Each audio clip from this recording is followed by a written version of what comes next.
Hello, everyone. What is going on? My name is Timpedia, and welcome back to the TNT Podcast episode. Quite an accurate count of episodes we got going on here.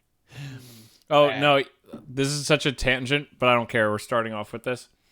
One of the guys who works on my team was when he was much younger was in the Navy on a submarine, and we were talking about it at lunch today.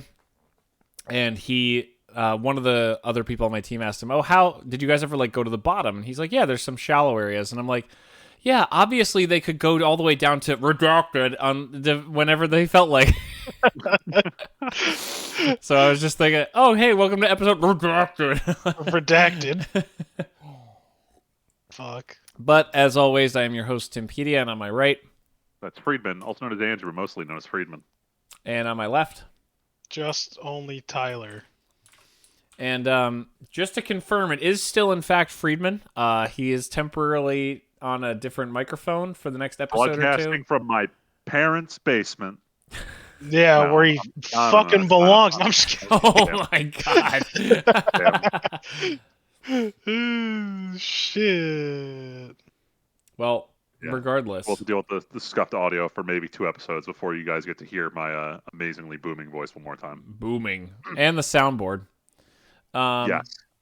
But until such time, we only have a little bit of news. It's been a pretty quiet start of the year. You know, everyone's doing layoffs and everything is bad. So, you know, video games, anime, nothing that much exciting is going on. But there is Sony here to save the day. Freeman, what did Sony bring out? So it was, I think it was on the 2nd, or it was either the 1st or the 2nd. Sony has their State of Play, and they just are coming out with random trailers left and right. Some stuff we've already seen, like I almost called it Splatoon, whatever the hell Square Enix's Splatoon knockoff is.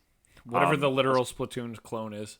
Yeah, it came out with, this one was the goofy one, that they're remastering Sonic Generations, which I thought is weird because I feel like that game didn't come out that long ago, and the game itself is already a remaster of a lot of older Sonic content. But in order to tie it in and also factor in the hype up leading into the Sonic 3 movie, which also had its big media blitz, they're releasing Sonic X Shadow Generations, which, for the love of God, please never call an official title Sonic X Shadow. Sonic X Shadow. So many But fanboys cried out. All it's doing is making people just meme Shadow's backstory and how fans really, really want to see Marina get shot in the Sonic movie now. And it's just been, from the meme perspective, I couldn't ask for anything more. From an actual video game movie perspective, this is so fucking stupid. I don't know what levels from Shadow the Hedgehog I want to see remastered in any form. So I don't know who's asking for this, but certainly interesting. I already own Sonic Generations for Steam. I've only played 20 minutes of it, but it's a good game. I'm not buying this remaster. But I am seeing Sonic 3. I heard they've already got Live and Learn by Crush 40 confirmed being played in this movie. So we're getting the Sonic Adventure 2 live action movie we've always wanted, except it's also a kids movie, so I'm not sure about this. I still think to say the second one. I just might. If it's got Live and Learn in it, bro, I just might. Yeah, I might too. I think the second movie was fine enough just because Knuckles was an interesting character to see on screen, but it was just the whole movie felt like more of the same, and everything involving the human character plot line, I wish they'd cut from the movie.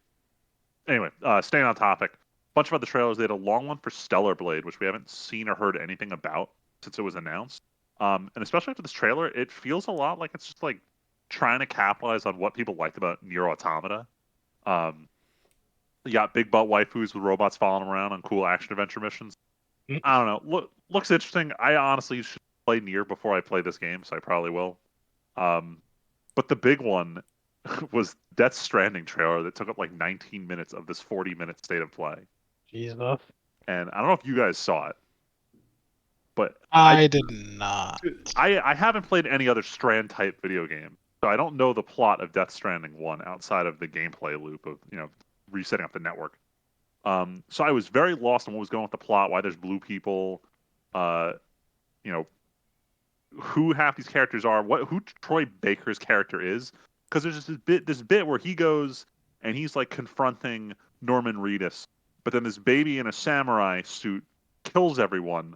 So Troy Baker's character pulls out an electric guitar railgun and starts dueling him with this guitar, but it's also an axe. So they're having a sword fight while he's shredding and just ripping electricity into this thing. and the soundtrack was phenomenal. But the whole time I'm watching, I'm like, what genre is this game? Because I thought this was another Strand type game where it's just a lot of like you walk around the map, you're transporting goods, whatnot. So I don't know what Kojima's doing, but he did confirm that after they're done working on Death Stranding 2, which the game's name is Death Stranding 2 at the Beach, he's going to start working on a new action espionage IP for Sony, which seems like it's going to have some type of movie tie-in. Because the big reveal at the end of the thing was that they shot their whole live action segment at like the Sony production facility. Goofy stuff, and then everyone was mad because they didn't show off Final Fantasy VII, given that it's coming out in like 23 days from now. So they end the direct with, "Hey, we're gonna have a second, or not direct, sorry, state of play. We're gonna have a second one in like 4 days from now about Final Fantasy VII." So that one was at like 6:30 p.m. tonight, which I had the fortune of actually catching it live. Ooh. So they showed off a lot of cool stuff. Every character from Final Fantasy VII is going to be showing up in this. So like we got to see a clip of oh my god, wasn't it Vincent and what his new voice sounds like. So super cool. They showed off a lot of like how the open world side mission gameplay is going to work into this. We'll see if it's fun. It seems like it's a lot of random stuff they're tying in, but it could be good. There was a heavy emphasis on how and when you choose to interact with other members of your party, because this big date at the Golden Saucer is like so big that they mention it like 4 times during the state of play. Yo, So it's a big deal, bro. You dating Barrett there? Are you taking Barrett on the Ferris wheel, dude? So it sounds like they expanded the options, and you could potentially date anyone there. So it means there's some degree of replayability to this game to figure out who you can bring on this date. Also, there was a scene where they're at the beach and Barrett is in a sailor costume. Oh, so Jesus. this game is definitely something else. They showed off more characters on segways. It's all in all, it looks pretty good. They showed off a lot about how the I don't want to say they showed off fast travel, but they showed off like what the map is going to look like for you, so you can see like waypoints, markers on the map, like just what this is going to feel like. Because this is realistically the first open world Final Fantasy we've had in a bit. I don't know if you want to count 16 as an open world Final Fantasy, but all in all, pretty Not really, no. No, it was the closest we had to like open. It wasn't open world. It was just like it was levels that felt like they might be a world. Yeah. Yeah. Anyway, moving on. So for anyone who's out of the loop, this is the Fate Stay Night 20th anniversary. So I think 2006 is when the original visual novel released in Japan, and it's got to be a meme at this point that this is a global franchise that Aniplex considers one of their biggest moneymakers. And up until this point, they've just never entertained the idea of like making the shit available outside of Japan. You literally cannot legally play Fate Stay Night outside of Japan, and it's one of their like big financial pillars. So for the 20th anniversary, they announced they're remastering the game. So they're taking I think it's the version that was released like PS Vita, the Nua Vuelta. I don't know what the fuck this version is called. But basically, they removed the sex scenes from this one. This one is getting remastered. It's getting its first actual real English translation, and it's getting a global release. I know, no sex scene. Kind of sucks. And the biggest thing that's going to hurt is since this came out, the author of Fate Stay Night is so far up his own ass that he started dictating how names that are pronounced in Japanese should get retranslated back into English. Oh my god! So the big controversy, and this is the one that I hate so much, is it's no secret Saber is King Arthur. But if you wanted a female version of the name Arthur, what would you do? Japan decided it would be Arthuria. Which if you took the Japanese pronunciation and spelled it out in English, it would look like Artoria, which is fine. So fans have referred to Saber as Artoria for years. Even the first year of Fate Grand Order referred to the character as Artoria. Until Kinoko Inasu, the author of Fate Stay Night, is like, if you write it out in Japanese, it's Arutoria. And that last part, that R, I really, really think it should be an L. Or sorry, no, not the second R, the first R. So the Aru, the Arthur part, he thinks it should be ALT. So her name, when pronounced in Japanese, is Altria, is the English pronunciation of the female Arthur. So when they released the Melty Blood remake last year, like week 1, it was Artoria, and everyone was like, finally, he's fought it. And then he called up the English team. He's like, what did you do? Change it back. So they changed it back to Altria. So everyone's concerned that Saber's name doesn't show up that much, but it's going to show up as Altria like 4 times in the visual novel. But Thankfully, it's going to come to Steam, which means there's going to be mods to replace this one word in the script. So I'm very happy about that. But that was it for Fate news. They love trickling this shit out. We're going to get more news later this year, probably about Fate Strange Fake, which I'm excited for. Oh boy. Fate is just the gift that will literally never stop giving. But it gives in like the shittiest way possible. Anyway, moving on. Lot of Exaboxo. about what's going on with Microsoft. Jesus. So yeah, go ahead, Freeman. Go ahead. No. I would say you can lead this one if you want. No, I only know enough from reading a little bit on Reddit over the last few days, but basically, well, the first big news came when Microsoft was like, hey, I think it was a leak or something that was like, Microsoft is planning on bringing Starfield to PlayStation. And everyone's like, what? Oh my God. And it comes out in, I think, other leaks that basically Microsoft is kind of bleeding money in terms of Xbox, which is a surprise to zero people. Game Pass isn't earning as much as they would like. Hardware sales are really bad. They were actually selling more Xbox Ones than Xbox Series whatevers. It's Really? almost like a stupid... That was one of the things I read on Reddit. Could be whatever. But almost like going with dumb, convoluted names is just a terrible freaking idea. But oh well, we just chose this road. So Microsoft is looking to kind of, I don't know if pivot their business model or what is, but basically Phil Spencer came out and was like, hey, next week, so no, we don't have it yet, but next week there's going to be an announcement about Xbox. Okay. Who knows what it's going to be? I mean, I enjoyed Game Pass while I had time to play video games. If I had time to play games, I would probably be paying for Game Pass right now. Because what's the point in owning an Xbox when most things come to PC and Game Pass is pretty good? X. That's one of the subscription services I would pay for these days is just to have games that I'll play once and never again. I don't know. I feel like a world where Microsoft bows out and goes to Sony and Nintendo is a really weird world. Or like those two become the only real players in the hardware space becomes really weird. We've had 3 competitors for such a long time. It would be weird to go down to only 2. But if anyone's going to bow out, it's going to be Microsoft. Because yeah, I mean, it's weird to see them maybe go the Sega route and just being pure publisher, but like, this is not meant to become a capitalism bad conversation, but I'm wondering if No. we're moving to the phase where most gamers don't pick a single console anymore, and we're finding that just having the biggest potential customer base for your product is the actual way to go about things. Yep.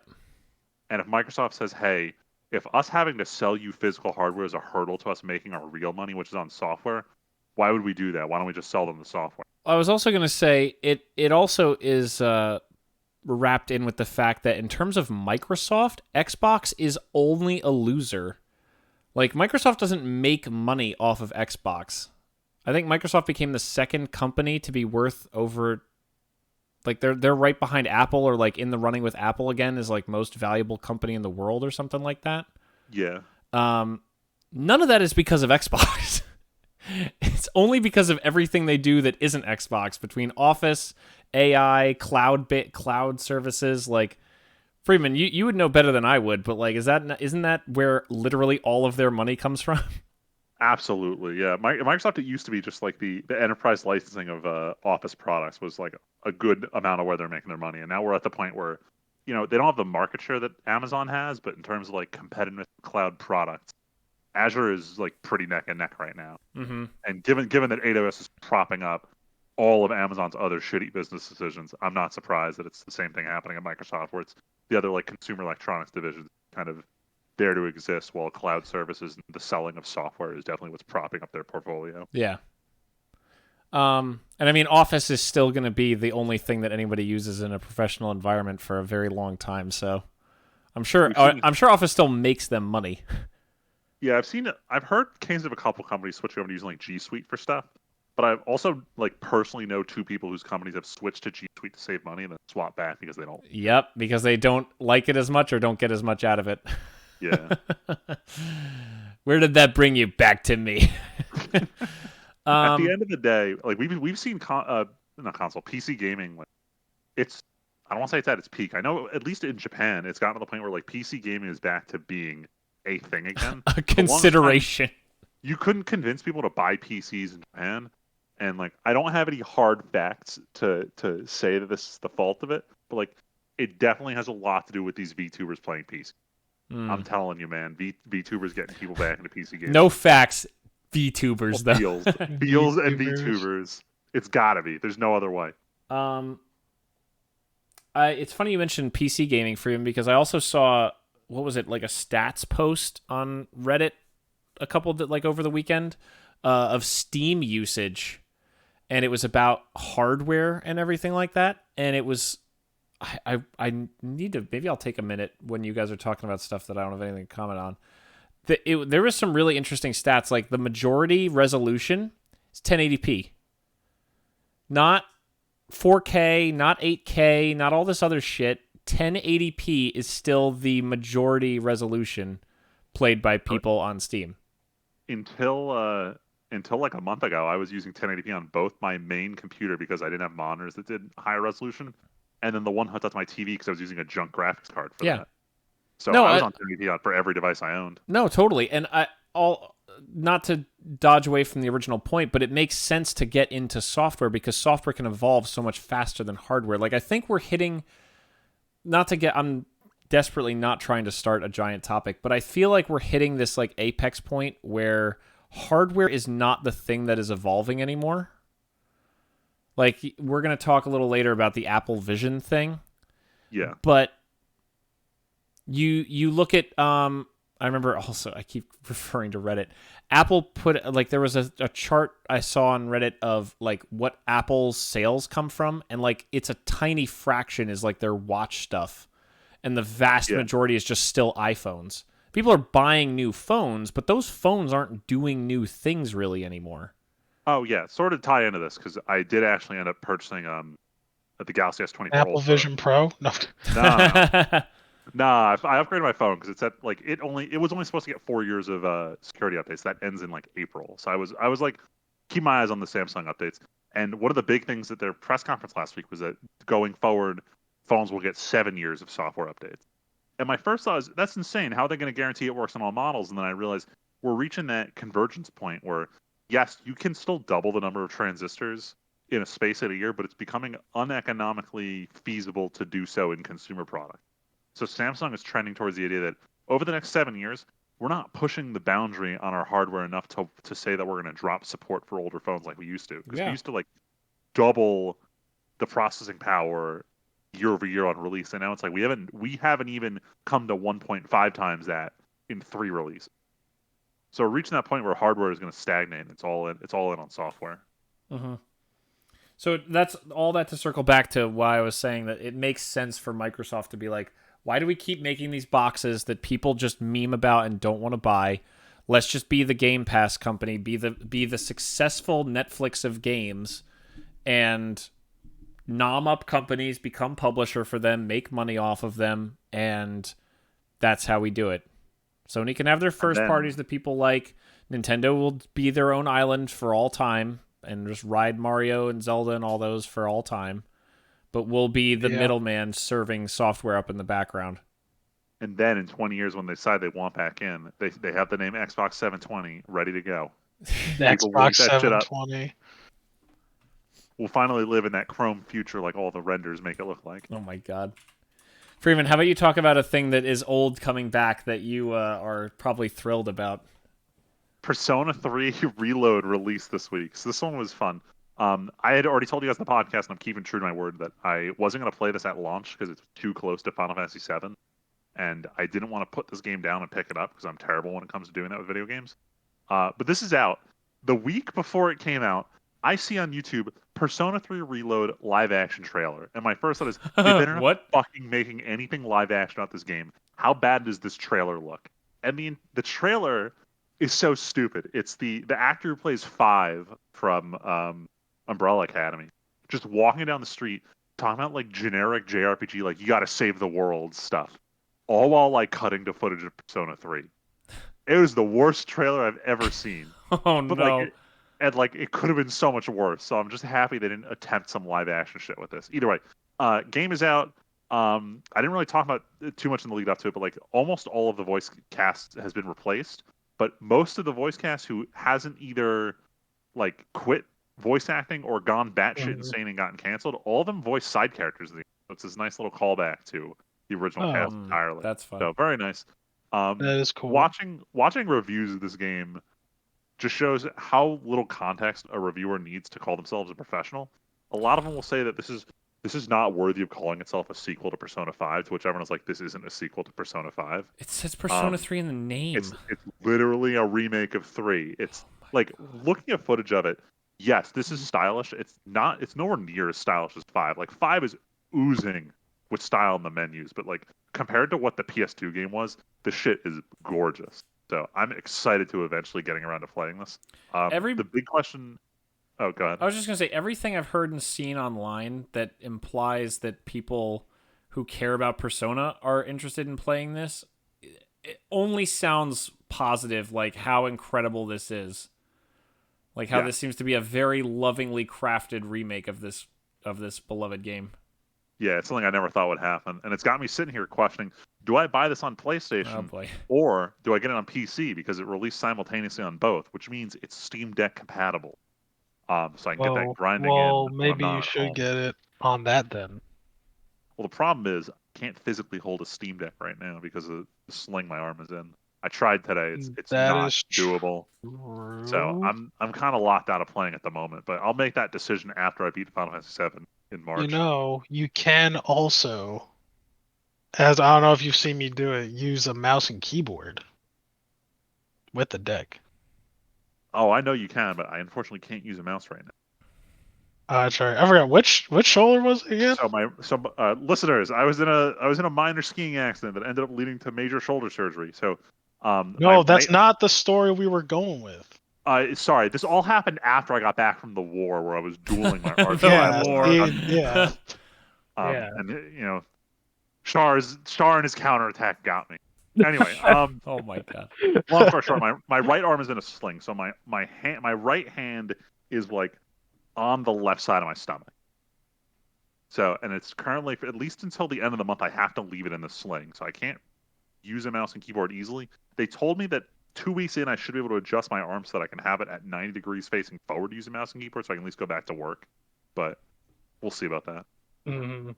Once I'm able to do that, then I can hold a controller again. But that means for the next 2 weeks, See, I'm out of it. Which gives if me you only 2 weeks. had, It only gives sorry, me go 2 ahead. weeks to beat Persona 3 before Final Fantasy, which is nowhere near enough time. Listen, if you just had the brain chip installed, you too could just think, and words will appear on the dot or on anything, you know. Is I know, Friedman the right? one person who got the Neuralink? Yeah, right. You should. That was the real surgery all along. Just so I could play Persona 3 faster because of this arm surgery. Yeah. Yeah. I mean, but why else would you like Amazing. get that Neuralink chip? Oh, it's because there's no porn on the Apple Vision Pro, right? Boo. Yo, you know dang well people are hard at Oh, work. people are very hard at work. Hard at work. I just saw on Reddit like an hour ago that someone already hacked Palworld onto it so they could play on like effectively a 300-inch screen. See, Yo, that's probably useless. really cool. No, that's useless. Why would you do that? Wow, Anyway, that literally perfectly covers both next topics. That's pretty good. Yeah. So we'll talk about the Apple Vision Pro first. So this one launched this week. I've been watching video after video of it, and I think it was Marquez Brownlee had a really good take on this. That most tech products are aiming to solve a problem, and this one isn't really. It's trying to come up with a fun solution to problems that don't really exist. Where What a description of tech. you know what I mean? Like, it's the best use case I've seen for it so far is using it as an extended display for your computer. So instead of being limited by the size of the display I'm bringing around, I have just like a full wall of screens and shit I can interact with and still have my touchpad and keyboard in front of me. That's like probably the best use case I've seen outside of a lot of hypothetical stuff that doesn't exist. Some of the hypotheticals I saw were like, if you're watching like an F1 race and they do a live render of the track in front of you with the cars, so you can zoom in on parts of the course. Like, this is not a thing that exists. It's a concept that someone Fucking came up with. god. Those were cool use cases for it, but those are not things that exist right now. And unfortunately, they've no real monetization path. So there's not really an incentive to do them, which sucks. 'Cause it's cool. I don't know. I feel like there are a lot of use cases, just not, there has to be more things like integrated like in the world or like just in general. Like right now it's a novelty. Yes, very much. But I'm hoping that the Apple losers will carry this tech so to make it more affordable in the future for me. So Absolutely. I can make Iris a reality and then I can sue them for my idea. Thank you. I think one of the big things is the fact they launched this with the name Vision Pro and they didn't launch it like as the Apple A Vision. They vision, released the Pro yeah. model. Implies that they're going to release a stripped down version that does like just what consumers need it to do at some point. So definitely an interesting business strategy on their side here. So if there is an affordable version, would you get one? Because I own a MacBook, yes. From what I've Fucking seen with the loser. am I running out to get one? No. There's a reason I still don't own a VR headset. I still think it's just one massive gimmick. Like at the end of the day, I only really want a VR headset to play Half-Life Alyx, and that's like the only reason. I was gonna say, but have you played Resident Evil 4 in VR? Oh my No, god. is it that good? Dude, all right, listen. As someone that shoots guns as a hobby, I'll tell you what, it is so fucking cool to like Oh shit. to shoot stuff and then like your quote like go into your vest for like a grenade or like an extra magazine, like you're performing the actions to reloading and like shooting and all that stuff. It's just fucking cool. Actually Like immersive. it's really fucking cool. Beating your saber in VR is also cool. Like it's fun. Like there are a lot of like fun stuff. I think like gaming in VR is like really fun. Um it just takes you out. The only thing I hate about VR is the sensory deprivation, and that's just my own thing. Like you Yeah. guys know me. No, I get it completely. Yeah. And like it takes you out of it. It's very just weird. It's like almost unsettling how much you are taken out of your own world. But it is a lot of fun though, that being said. Yes, I watched Casey Neistat did a video on it this week where he just walked around New York City and didn't take the Vision Pro off for like 4 hours. Hmm. And the fact that all of its current usability, outside of a couple functions where you like can intentionally make it so that everything around you goes away, it's all AR and it's all feeding you live camera feeds what's going on outside of you. So it feels like it's just stuff plastered on top of the real world. Definitely feels like a different take on it. It's definitely more AR than VR, even though it is Yeah. purely VR. Yeah, it's technically VR. Yeah. I won't lie though, if I ever got an Apple Vision Pro, I would never. I mean, not like I would, right? I would rather spend $3,500 plus New Jersey tax on something else Yeah, it is. for It's not one place. $3,500 plus New Jersey tax. Plus New Jersey tax, of course. Bro, because you think about it, like, all right, let's average this, right? Let's live math calculator, 3,500 times is it 7 now still, or is it 8? Or it's like 0.75 or some shit. I'm Let's not just sure. go with 7. Let's just go with 7%, right? That's $245 fucking dollars of just tax. So plus 3,500. So almost $4,000. $3,745. God, this hurts. Simoleons, mackerels, clams, all that for this fucking thing. So guess what? No. No thank you.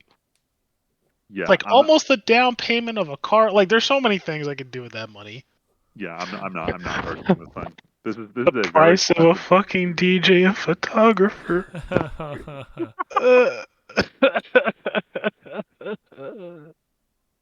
yeah, this shit's a toy. All right, let's move on to some other things people are playing with You're here. talking about people. I'll say people are playing fucking Palworld on this thing. No, Well, I don't. one guy hacked it to run on there. One guy. Yeah. Out of all games, they're not gonna pick like Doom or Last of Us or any of these dope ass like cinematic games.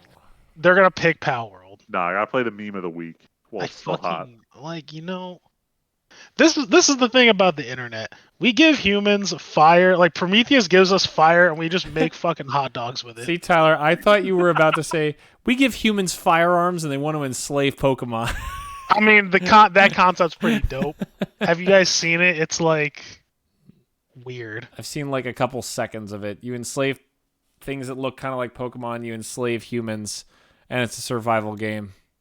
Yeah. Enslave. That's a bro. I caught this thing, and it's good at mining, and I let it wander and do whatever the fuck it wants in my base, and it naturally is like I'm just gonna beat up these rocks because that's what I do. It's not enslaving. Yep, That said, not at all.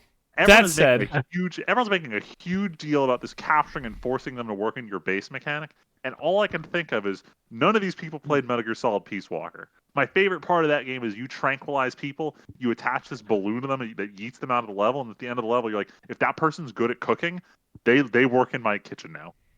So Metal Gear Solid did the enslaving your enemies at your base mechanic first, and I love that mechanic back when it was on PSP. Oh wait, didn't you play? Because I mean that was also the mechanic in MGS5. Oh, they did it for 5 too. I still haven't played 5. Damn, bro. So long. God damn. Yeah, you Fulton guys out and you let them go back to the base. Oh hell yeah! I actually really like that part of Peace Walker. Actually, you know what's fucked up? So in 5, so you have your base and you can invade other people's bases and kill their fucking guys. So yeah, I mean, the whole thing about some people having nukes, but like the game would only end if everyone managed to disarm everyone else's nukes.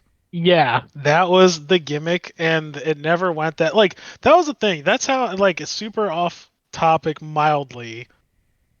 It kind of loops back, but I feel like that should have been Hideo's first lesson in that Death Stranding wasn't gonna work completely the way he wanted to. But in what he learned from 5. Yeah, because I mean, like you said, it's like, oh, everybody wins if everybody disarms their nukes, but it's like real life. No one's gonna take away their fucking nukes. Yeah, it's like Kojima just didn't learn about the prisoner's dilemma before making his video game decision. Yeah. Anyway, back to Palworld. Fucking Palworld. Yeah, I've played 6 hours of it. I really don't know how much more I'm gonna play of it. It's definitely an interesting game. There were very subtle things like we've talked about everyone's like it's Pokemon with guns, but like I haven't gotten to the point where I've unlocked the guns for the Pokemon yet, but I've unlocked like the upgrade where I can turn the Vulpix looking dude into a flamethrower, which is great because the game does have like real lighting effects. So like if you're at night, you gotta have a torch out, or you're gonna A, go cold, and B, can't see shit. But if I'm wielding Vulpix as a flamethrower, every second I'm killing other Pokemon is another second where I can see what I'm doing because I'm using a flamethrower. So there were cool effects like that happening. Overall, it's an interesting concept. If it wasn't tied to straight up Arc reskin, I'd enjoy it way more because it's really. I was gonna say it's not. It's more of an Arc X Pokemon. Yeah, every single podcast, YouTube video, anything. This is not actually a Pokemon thing. It's just Arc, but the animals look like Pokemon. Nah, because that's the thing though. You catch the Pokemon. I mean the pals. In a Pokeball a Pal Ball. Yeah. Tim, have you seen these like Pokemon comparisons? These Pokemon to Pal comparisons? Yeah, there's some pretty close ones. So the big issue is that some of them are straight up, design inspirations, and then some of them are straight up model rips. Well, are there model rips? Because that's where you got to be careful. Oh no, people are like starting to find that though. They're starting to find yes. Okay. The models are lining up 1-to-1. This is where it starts to become legally questionable about what this game is. It's one thing to be like, we have a thing that looks like a Pikachu. It's another thing to say like, hey, your weird rock-shaped thing, it's got the same model as a Bulbasaur. Yeah, there are people online that are not Nintendo that are coming out and doing these presentations about it's like, yo, here's Palworld models and then here are Pokemon's models. You know what's funny though? I wonder why Is it bad to say that I'm not surprised that a game involving the possibility of being related to Pokemon is the one that gets this much attention? I mean, And by that I mean Pokemon fans are fucking nutsos, like a lot of the time. Yes. I mean, I'll be real here. Like, the Pokemon Company came out with Legends Arceus and changed up the Pokemon formula. Fans ate that shit up, and the Pokemon Company responded by saying, "We have no plans to follow up on this game archetype." I feel like a game like this would never have succeeded if the Pokemon Company was doing any kind of decent job with new video games at all. You're absolutely right, and that's what everybody's saying. I know. I'm not saying I'm coming up with Yeah. that, but like it's just funny how everybody unanimously is like, Palworld is really probably pretty close to ripping off Pokemon. It's debatable whether or not that's legally provable, all that jazz. That's not even the question here. The fact that it looks like Pokemon and it what did it set the highest Steam concurrent player, or like it got up to the third highest? It had like 6 million players the first weekend, right? Yeah, it was ridiculous. Like, it's like people are starving for a Pokemon-esque game that isn't just another shitty fucking Pokemon game. Yeah. Maybe it's just the Pokemon Company gets mixed messages, but like every time, and when I say every time, they've done this like 3 times in the history of the game. Pokemon games history. Anytime they've collaborated with any type of different genre or different developer to work on something Pokemon related, people eat that shit up. There was a whole sub-series called the Pokemon Explorers series, where I forget, it was like one of the Eidos JRPG teams took a hold of it, and the idea was it's this like it's a 2-dimensional dungeon crawler where the plot is you turn into a Pokemon. So you build your team and your dungeon crawling.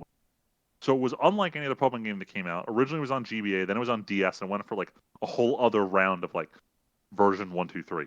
And it was great. I loved it. It sold well, and the Pokemon Company didn't follow up on it. And then they went and they had a whole other collaboration with this other like strategy RPG franchise, Nobunaga's Ambition, which released as Pokemon Conquest. The problem with that was they released it on Nintendo DS years after the 3DS was already out. So they set it up for failure. It achieved moderate success. They never followed up on it.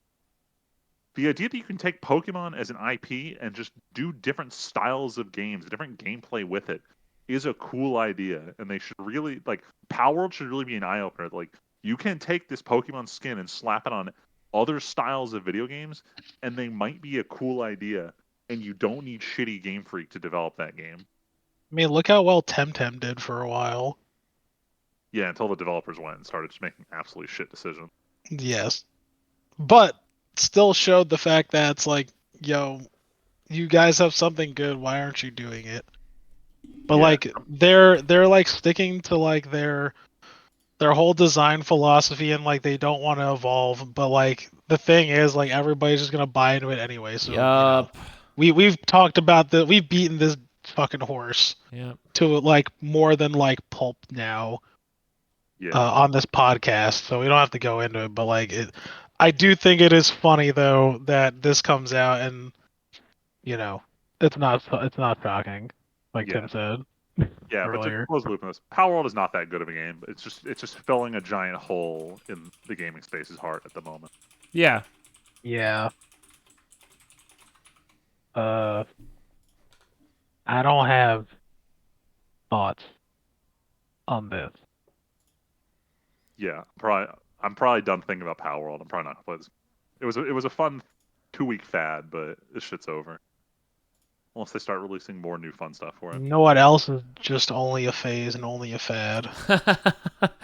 Anime? Yeah. Oh damn, he made it happen. Before we start this though, Oh. I want to take a quick note. I'm sorry. Quick note. Down nostalgia lane. Have I told you guys that I've been at work throwing on reruns of Toonami? Oh wow. I feel like you've mentioned this. Yo, it's so cool. Like, I don't know like how to explain. Like, I just have it on the background, but like every time like I glance up, I'm like, yo, this was like it even has the like someone straight ripped it. Like, you could tell that it came off of like a VCR. Like shit from like I saw the commercial for that purple Heinz ketchup, and I was like, wow, Oh You hell could yeah! tell this is the early This is 2000s. a time capsule. Dude, I it's love Toonami. Like they set the aesthetic for not even the shows you're watching, but for the next hour, we're deep space cruising with Tom. yes. I loved it so much. Those anime promos though, those show promos that they had were probably the hardest hitting shit I have ever heard or seen. I want to meet one of these professional AMV makers from Cartoon Network who would just be like, I need you to hash together the hypest dub clips you can find over just Please. like these solid drum and bass beats. Please, like you know what we're talking about, right? Did you tell me you watched Toonami as a kid? Me? Yeah, Yeah. you. Yeah. Not a Yeah. ton. How do you think I watched Gundam Wing? I don't know. They definitely did like, I don't know if they did a new one, but the old like Gundam Wing promos were always like some top quality shit. Yeah, I'll dude. pull one up. We can watch it after the podcast. Fucking so great. But yeah, sorry, I had to throw that in there because I'm like, Toonami is what got me in to watching Weeb shit in the first place. Just like I'm sure like 90 fucking percent of American children of our age group at the time. Absolutely. If they didn't bring DBZ to the West, I don't know how I would have gotten into this.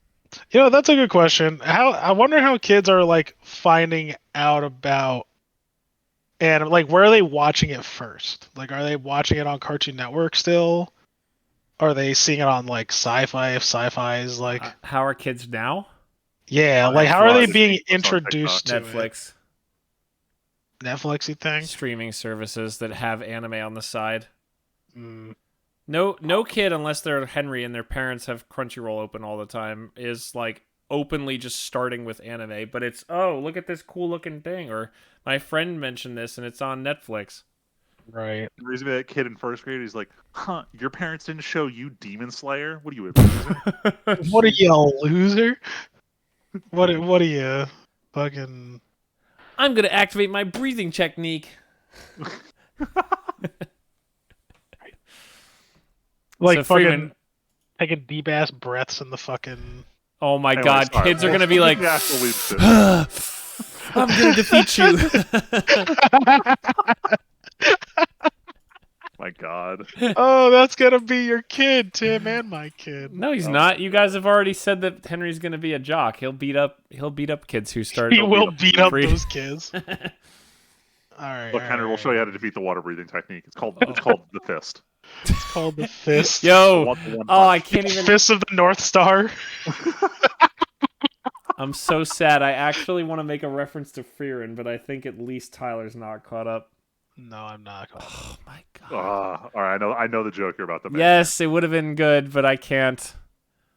All right, real quick. There's not a lot of Weeb news going on. We're on week 4 or 5 of the season, so most shows are at their midpoint. Deadest dead. Not even midpoint. We're in like the third point. We're not even over the hill yet. Around week 9 or 10 of the season, you're going to start seeing a lot more promotional shit for what's coming out next season, because next season is fucking stacked. We got Konosuba, we got Spice and Wolf, we got a lot of stuff. Konosuba did have a picture come out today, Freeman, that I'm pretty sure was already a picture that was out. Oh, they also came out with some spicy artwork of a lot of the female characters in swimsuits, and the overwhelming comment in every comment section I saw for this post is, why is Whis not in here? Why is she the only one that didn't draw? Yeah. Which I agree. Why didn't they? Looking at next season on Mal, 7 of the top 8 shows are in my plan to watch list for next season. There's gonna be a lot of anime. I'm gonna make sure I clear my backlog. Anyway, in terms of stuff that was announced the last 2 weeks, the Spy Family movie, which, as far as I'm aware, is supposed to be a Christmas movie, finally got its U.S. release date confirmed. It's coming out April 19th. Perfect. US We theaters. did almost successfully make it 6 months from Christmas before this fucking movie came Yeah, out. right. I'm hoping it's not too Christmas themed. I hope it's Christmas in spring. Let's go. Just make it dumb. Yeah. I'm on the fence. If you guys are gonna see it, I'll go. But if I had to go alone, I'm probably not gonna see the Spy Family movie. I think the last season turned it around a good bit, but I also don't know how much I would want to watch a Spy Family movie in a theater. Yeah, like it almost like doesn't demand. I feel like there's not much they could do that can demand a theatrical experience. Like if Like, they had a cool action sequence, good for them. But like, Yeah. But Like, this isn't the kind of show I jump to for this. no, like My Hero's like, ooh, the big fight, or Demon Slayer, like, ooh, the big fight, or like Violet, seeing that in theater was a big deal for me. Like, or hearing or hell, when the four of us, the three of us plus Luigi, went and saw the quintuplets movie for you guys, that was funny to go see in theaters. But like, Yeah. I was about Spy to say, Family is just cozy. So I was like, gonna say comedies are probably good to see in theaters, but I realized the quintuplets movie was not a comedy. But no, you guys just wanted to see that because, okay, very quick tangent. It is hilarious how it feels like every month or two. Freeman, what's that magazine that always gets posted to the subreddit? is it New Type or is it? There's some magazine of anime girls that gets posted to the subreddit every month or so. And there is always a quintuplets character. Even though quintuplets ended forever ago, there's still quintuplets stuff happening. Aren't you guys getting that season that's like that's like flashback stuff? It got ended like 6 months ago. Wait, you guys, oh, it ended? It already happened? Yeah, I'm trying to remember if there's any type of new material being produced for this franchise. I just don't understand how there's still like, it's still so popular. It's wild. And it ended forever ago. I know. Everyone's snorting copium. Everyone's snorting copium. Anyway. Yeah, I don't. Anyway, sorry, where was I here? Do we care about this next thing? Do we actually care? Yeah, so I'm gonna talk about this real quick. So Wait. we are confirmed getting a 4th season of Rising the Shield Hero. Oh my we god. stopped caring about this. We did. So we did stop caring about it because I wanted to make a promise on the podcast. Because when I make promise on the podcast, I keep them. I am not going to watch the 4th season when it comes out. Good. I remember saying with 3rd season, like, oh, maybe I'll watch if people are saying it's good. And then I just jumped into it anyway because there was almost nothing airing last season. And then you're like, wait a minute. I'm so mentally checked out. Like, after the dumb shit they pulled in the side stories leading up to the season, I just straight up don't care about the plot anymore. Nothing about this is compelling or interesting anymore. Damn. And like they didn't even have a good action sequence this season. Like it sucked. Everything was bad. So I'm not watching. I'm writing this off. This is just in my mind. It's another bad isekai. I'm so glad. I mean, it's sad because the first season really was so cool, but like hearing you and I think Luigi watch season 2 and 3 and be like, this is just getting. And then there were little spikes of hope. Oh yeah, there were little tidbit. Like the first 2 episodes this season. Oh, that's right. No, I watched season 2 also. Yeah.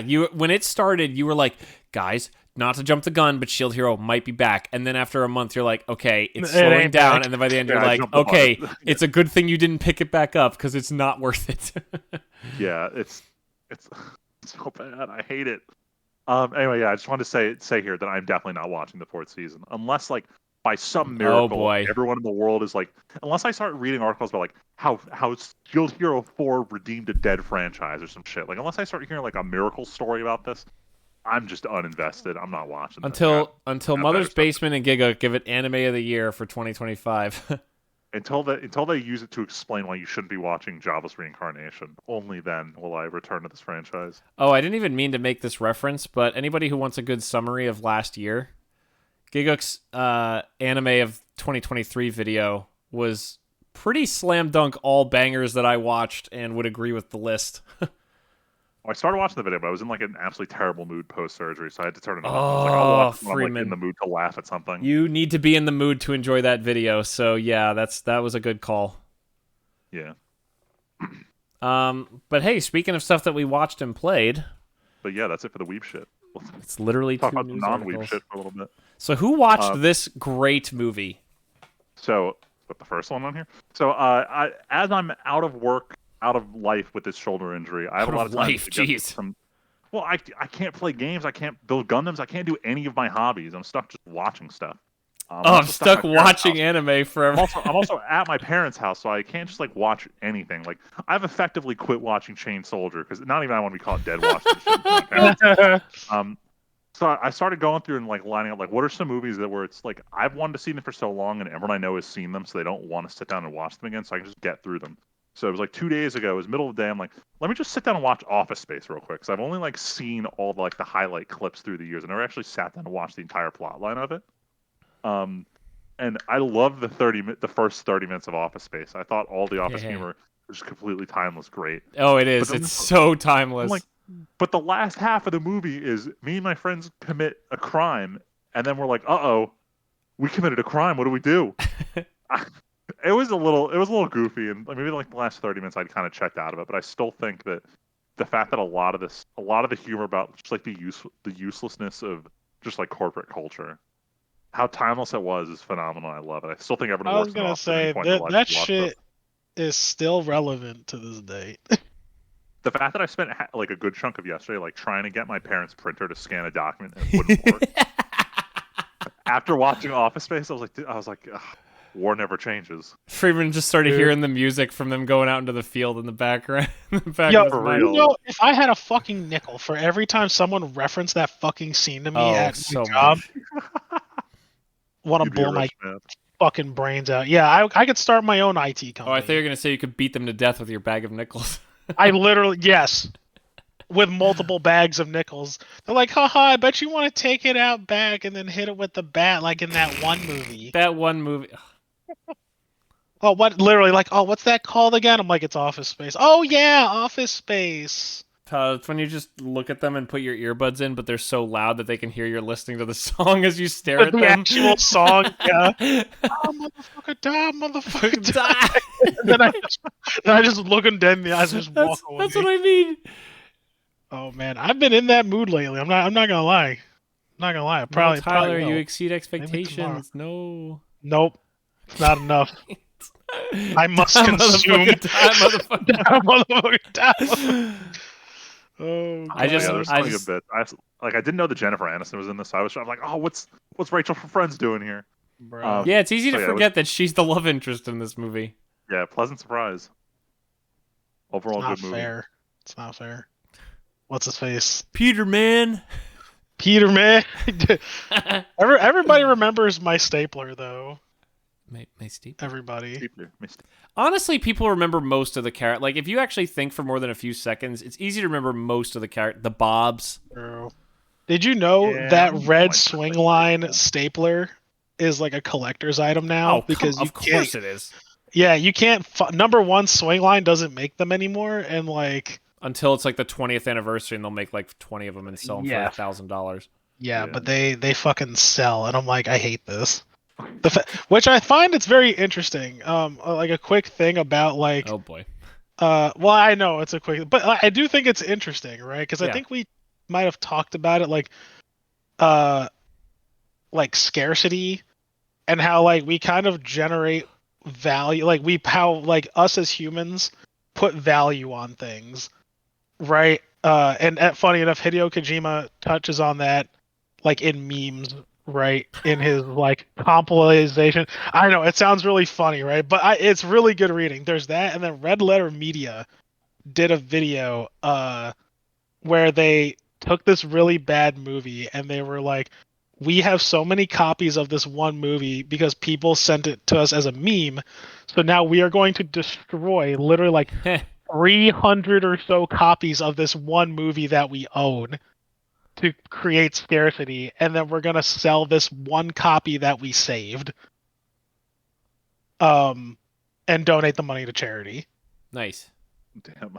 Which I thought was interesting, but I'm like, it's true though. Like, you think about it, even like Pokemon cards, like for example, the same Charizard, like I told you guys, like, or any of like Magic cards, right? I remember buying this Charizard back in 2010 for like $10, and now that same Charizard at one point was going for like $400. Isn't that crazy? I mean, I've still been selling Magic cards and stuff, so yeah, I get it. Yeah, like it. I just think it's a good, or like an interesting like tidbit just about how things and how we just put like crazy monetary value on things just like for stupid reasons too. Like it's not even like a good like a fucking red swing line stapler, and then swing line gets to take advantage because of this movie. And I bet they weren't even expecting royalties. No. Yeah. Like they were like, yeah, whatever. They're not even mentioned. Like, if I'm not mistaken, Freeman, right? Like, it's just he just references it as his stapler, and that's it. Like, no plug to the manufacturer or anything like that. I think he says like the name of it like once or twice, but like it's not like everyone keeps saying it. He's like, that's my stapler. Yeah, that's all it's referred to as, and then everybody's like, "Yo, I gotta get it." Yeah, just all inside jokes.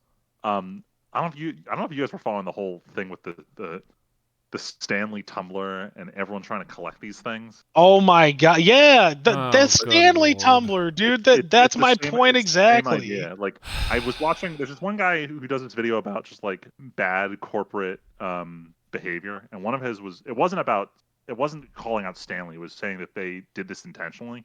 That Stanley has been making cups for over 100 years in America, but they found that like by appealing to people who want these like collectibles and social media influencers, they can make way more money than by appealing to people who just want to buy a single cup that lasts you a lifetime. And it's super weird that they pivoted their entire company stance about we sell you one cup to replace all your other cups to we want to sell you 15 cups that you can customize and collect. And it's so weird, but it's that same kind of idea about like how do we convince people there's value in this thing?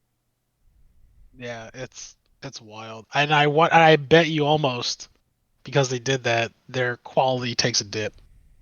Probably. Those profits though. Those profits, man. I'm hoping my Yeti never dies. I've had my Yeti for like 5 fucking years now, and I use it every day. But Yeah, I've destroyed one of my insulated mugs because I dropped it on the ground and it broke the insulation layer. So it damn. worked, but it didn't stay ice cold, which is the whole reason I like bought it. So Right. I've killed one of them, and I learned my lesson. Put a little rubber stopper on the bottom of it, stop from doing that again. Well, But there you go. you live and you learn. Um, oh, moving on. So after watching Office Space, I had to pick a movie to watch at night, and I had mentioned to both my parents that I still hadn't seen The Godfather. So I was like, "Oh, you should watch that one tonight. I want to see it again." So I watched The Godfather last for the first time. And I was making jokes all day about when they were going to say gabagool in it. And Yes. not even 20 minutes into this movie, Yup. like this guy says a line that shook me to my core. He's like, "Hey, I brought some Capicola and I brought some gabagool." And I paused and I was like, Hold up. hold up. I thought gabagool was Capicola. What the fuck did that guy just say? So all jokes aside about all the lines, every meme from "Leave the gun, take the cannoli," "Look how they massacred my boy," all phenomenal to see the memes play out in live action. But I'm gonna say this was a very good movie. Yeah. It's making Yep. me want to watch like a lot more like the classic mafia And movies guess now. what? Part 2 is arguably as good or better. I would say it's pretty I would anybody would say it's as good. Many people would say it's better. Yeah. Well, yeah. It's good. If you liked the first one, you should watch part 2. Honestly, Freeman, if you're looking for something to do tomorrow, you should just watch part 2 because they are pretty great back to back. Gotcha. My only concern 3 with the is whole thing ass is though. it Yes, felt don't bother with really 3. like it felt really long, but like there's not a part of the movie that I'd even consider like Nope. cutting, shortening. Like the only bit that felt slow is his time in Sicily, but like it's also just such an important part of his character development Yup.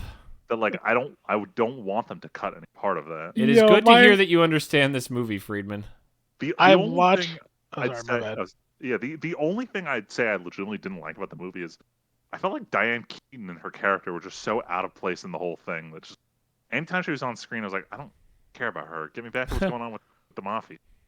I think that was the point. Yeah, you need those breaks. But I didn't Like like she's like, there to be the character that's like, what the fuck is going on? And everybody's like, don't worry about it, you're a woman. well, no. But like for the first half of the movie, it's supposed to be this is Michael's way of trying to like stay out of the mafia life, and I thought that by him getting involved and doing the hit on the police chief and the one drug guy, that was enough to say like, all right, Michael's given up his out. He's in this shit. Like when he goes to Italy for taking the fall, that's part of it. Him trying to get this Italian wife is him saying, okay, any semblance of my escape from mafia life, that's done. And then he comes back and he still wants to get married to her anyway. And that part I was like, that seems kind of weird. Like he was into her because he was away, because he was outside of the family business, but now he's 100% in the family business. So I don't know. Hopefully, she plays a like that. Their dynamic plays a role in the second movie. I hope.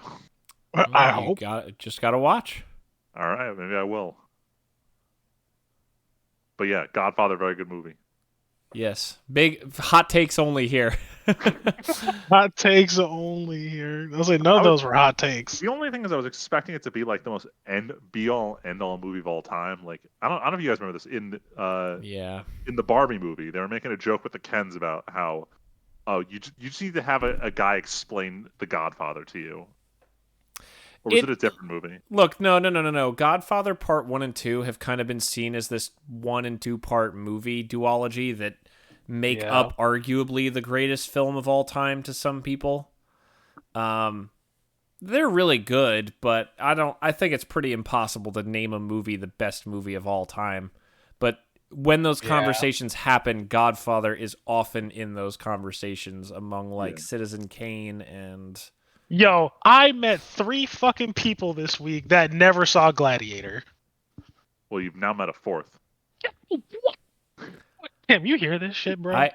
I saw Gladiator, but it took a long time for me to see Gladiator. I can't believe that. That's literally like if you look at any top 50, you're gonna see Gladiator on there. There's a lot of movies in the top 50 that I haven't seen. There's a shit ton of the top 50 I haven't seen. I'm uncultured. Yeah, I'm not surprised. Okay, but Tim here, all right. All right. He watches stuff. We're taking a 5-minute detour. Here we go. Tyler's making this happen. No, No, I'm not making shit happen. Oh, are we? Fine. Look, here's just the top 5. IMDb, top 5. IMDb is not perfect by any stretch, but top 5 IMDb. Shawshank Redemption. Haven't seen it. What the fuck? Yeah, I haven't seen it either. Godfather, we've all seen now. 3 is Dark Knight, we've all seen. Godfather Part 2, Friedman hasn't seen. And 12 Angry Men. I have seen it. It's on my watch list. Okay. I want to watch this. It was on my list. I know you have had to see it, Tim. I'm pretty sure I saw it, but it's been a long time, so it's not like in my mind well. But I'm pretty positive I've watched this. Actually, that is the movie that catapulted me into wanting to watch classic films. Good, because it's incredible. Yeah. Great. Yeah, so Tyler, there you go. You have seen all of the top 5 movies. Freeman has not watched 3, and I have not watched 1. Can't believe this. Fucking not seeing Gladiator. See, but IMDb is also not perfect because Lord of the Rings, Return of the King, and Fellowship are both in the 7 and 9 slot, respectively. And while those are great movies, I don't know if I'd call them... Okay, and number 13 is Two Towers. I don't know if 3 of the top 15 movies ever are the Lord of the Rings trilogy. No, I see, I did...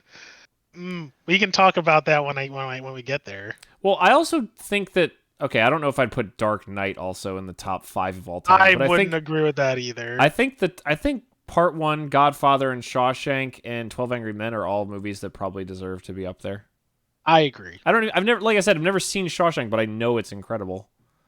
Anyway, I'm not trying to detour us, although, funny enough, the next movie on this list is number 8 on IMDb's list right now.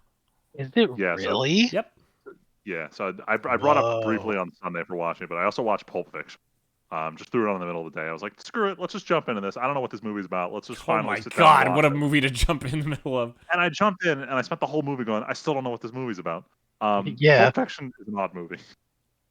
Very, very much Quentin Tarantino. I spent the whole movie sitting here like, when is he going to make an appearance as a character? And then, of course, 2/3 of the way through, they show up at his house, and he starts cursing them out.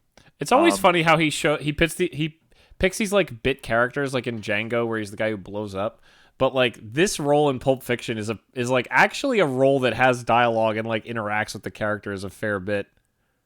Yeah, he was a pretty real character this time around. Yo, it's weird. I think it's hilarious that he was the same guy who was like, I don't know if I could say the hard R so casually in Django. The same guy who played this role in Pulp Fiction. Which I also think is funny because, like, I point out to somebody because they're like, well, like, he must be racist. I'm like, I don't know. I'm like, he's saying it so casually, but his wife is black.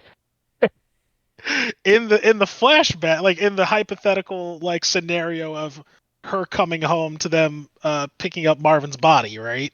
Or carrying Marvin's body. And I'm like, I don't know. It's very. I just think it's a little funny.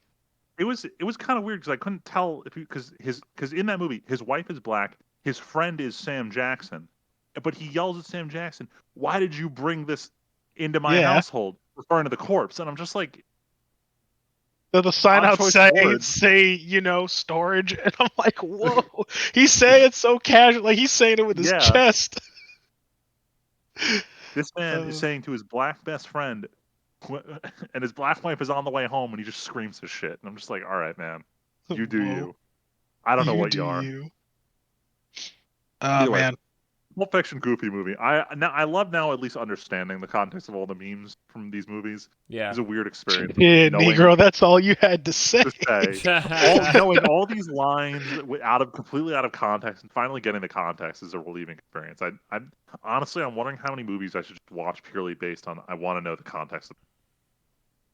Oh, I mean, you won't be disappointed by 90% of them, honestly. Yeah. Like, there are just so many, good ones out there. All right, I'm gonna speed things up. So let's get through a little bit of anime, and then we'll talk about some more real stuff.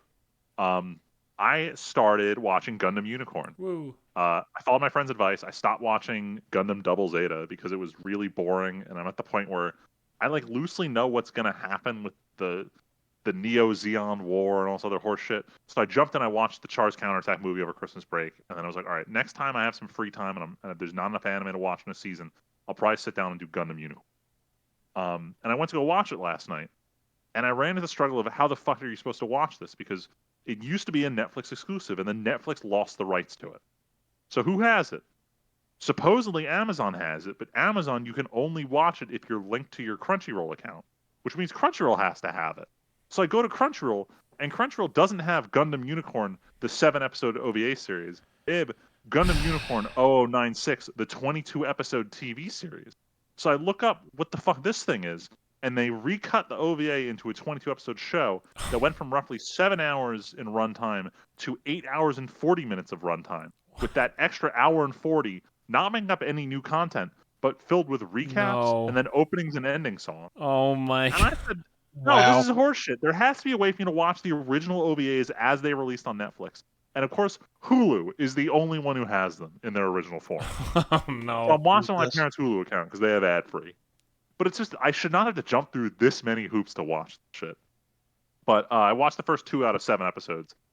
And like I said, the plot so far isn't that original. It's very much Universal Century Gundam, but holy shit, the animation on this is so goddamn beautiful. This is the most beautiful Gundam, and I'm even like talking compared to like Iron Blood Orphans, which came out like 3 years after this, or Wow. even Witch from Mercury that just came out. Like the animation of this from 2010 is like shits on newer Gundam. It's hilarious. Damn. And I get what people say about you can jump in on this with no context into the Gundam universe, because like people will be babbling like, oh, the Neo Zeon is still up against the Federation after the 3 wars and the 1-year war, and they dropped the colony, and it's like, yeah, it sounds like a bunch of techno mumbo jumbo, and I understand 90% of it, but because I skipped the last half of Zeta, every time they talk about the Neo Zeon war, I'm like, okay, that's the little bit I wasn't there for. But honestly, if you just ignore the mumbo jumbo and are just here to watch robots fight each other, you can you probably just jump straight into Gundam. I'm not gonna lie. So I'll probably put it back on the list when I finish it, but I'm expecting I'll be done with this by the time my shoulder's operable again. So I'll let you guys know. Freeman, didn't I see a headline about some Gundam movie opening like for crazy money in Japan? Absolutely. On the So subreddit? the first Gundam to really like make a market in China was Gundam Seed, and they released this movie Gundam Seed Freedom last week. In I China don't or know Japan? the plot of it in Japan, but it's Oh. I think it I don't know if it released in China yet, but like it came out in Japan. And obviously the second the movie comes out, immediately Bandai's like, hey, we are announcing 4 new model kits. So Of course. that's Of all course. out The there. real money. It doesn't matter The how real much the money anime thing. makes. Yeah, we make movies to sell plastic. It's like That's the way Star this Wars works. merchandising. Yeah, and it's so strange to watch, because like I had the luxury of getting super into Gunpla and looking at old kits versus new kits, and when the Witch from Mercury kit came out, it was really a demonstration how far their engineering had come along. So many kits had like only one sticker involved, or there were no polycap joints, or like they managed to squeeze it down into 3 runners. Like when it came to the Witcher Mercury franchise, they designed it very much around like how do we design simple but really high quality, high grade model kits, Mm-hmm. and then they jump back to Seed Freedom where they're reviving a lot of the older kits for this, and it's like suddenly a high grade is now on 14 runners with 32 stickers, and they're all color corrected, and it's watching the technological jump back and forth between the different lines of how Bandai used to produce these model kits. It's kind of wild. That said, I have only seen half of Gundam Seed. I need to eventually watch it again, but I want to get if I'm gonna watch any of the Gundam side universes, I'm gonna watch Wing before I watch Seed. Yay! So it'll take me a while to like get there. I don't know when this movie's coming out in the U.S., but I have heard nothing other than cool robots about robots. it. Yeah. All right. And the last anime that I solo wanted to talk about here was Solo Leveling. So, we're 5 episodes in. I think I can give my verdict on what the deal with this show is, whether it lives up to the hype. So the short version of how the story goes is these portals to another world start opening up in it's supposed to be Korea, but we'll call it Japan for this. Huh. And when you go to the other world, you have access to like a core set of skills. It's almost like if you're in a video game, you go to the other side of the world, you have your video game skills. And they found that people, once they've been assessed as you have skills in this other world, your skills don't change. Like you're either an E rank or you're an S rank, and that's decided the first time you go through. Main character is the bottomest E rank ever imaginable. And long story short, he ends up unlocking the ability to level up. And he doesn't want to make a big stir in the world because he would like, change the whole way this hunter organization worked. So, story about him going on his own mission, starting to level up, but like you'll find that like as much as these dungeons are dangerous, other hunters who are going with them are also assholes. So it's the people who are like the dangers as well. The best way I can describe the show is take everything that was good about Sword Art Online Season 1 and remove every female character. Remove Asuna, remove the mechanic who has Kirito go on that dungeon side mission with him. Remove the girl who accidentally dies off screen in episode 4. Remove all that shit. Take the whole we're going on a raid, we need to figure out how to kill this boss because if we die in this raid, we die in real life because it is real life. That whole raiding mechanism, the whole getting stronger, trying to secretly be the strongest one, but not let everyone know you're the strongest. All that shit that made Sword Art Online Season 1 really cool back in 2010, Solo Leveling is doing all of that. But the problem is, it's doing all that 14 years later. It feels very much like, I don't want to call it a basic gamer anime, but it's a basic gamer anime. It's very much that power fantasy of, I want to be the strongest raider on the server, is all this is. And it's using every other trick to shoehorn this plot line. I'm very much concerned that this is overhyped for what it is. The animation's good. The soundtrack is phenomenal. It's Hiroyuki Sawano who does he does Attack on Titan. He did Gundam Unicorn. Like it sounds great. It looks great. But the plot is just super basic, and I don't know how long they're going to be able to carry the plot line of him showing up and being like, huh, he's E rank. He can't do shit, and then he just solos the boss. Like it's almost like a One Punch Man type thing where I don't know how much they can operate off the premise without having to like dance around. So if you like Sword Art Online Season 1 and you like basic gamer anime, go watch Solo Level. That's my take on it. Basic gamer. I'm still going to watch it. This shit is like popcorn entertainment. So, Alright. there you go. Be wary of hype. Be wary of the hype. Lay hype. All right. You know it's got some hype? Metallic Blade Runner Rouge. Metallic Edition Blade Runner Cyberpunk. on Mars, Carol and Tuesday. Oh god. I actually will probably watch episode 2 tomorrow. I was so confused with everything going on in episode 1. We're talking about Metallic Rouge, by the way, for those who are listening. Moulin Rouge? An anime coming out this season to celebrate Studio Bones' 25th anniversary. Voulez-vous coucher avec moi? It's pretty weird. I told Val I kind of like how they just drop you in to like a mid-running plot instead of so many shows. It's like, oh my god, I was in an isekai and then I woke up and now I'm building from the beginning and you're along with the journey with me. This is like, no, something is clearly going on and we just have to figure it out as we go. Right. I think it's neat. I think I like the aesthetic though more than the plot when I watched the episode last week. Yeah, it straight up looks just like the original Blade Runner. But it's Like on there's one of the Mars. shots of one of the buildings at sunset, and I was like, this is straight up Blade Runner. Yeah, like I'm liking the theme, and that might carry it for me to at least watch the second and third, like at least give it like more of a shot to see. So I don't know. It actually reminds me of Bubblegum Crisis. Oh my goodness. I know That's that's a name I a haven't heard in a while. I'll say that's a very obscure kind of anime these days. I literally got it because I couldn't find. I got it for like $20, but like I literally bought it as like, yo, this shit looks dope as fuck. I'm gonna buy it, and then it was just okay. But Tim, it's basically just girls in robot suits that fight rogue AI bots. Hmm. Yeah, but this is clearly something else. Yes. How many episodes are something else, or how many It's gonna be episodes are out? 12. 5 are 12, out. okay. It's going to be 12, and Val and I have watched 2. Okay, yeah, and I'm always a fan of what Studio Bones does typically. Taking a break from macadamia nuts for once. Yeah. Yeah, like I don't know what else they've been doing besides Hero Academia for a while.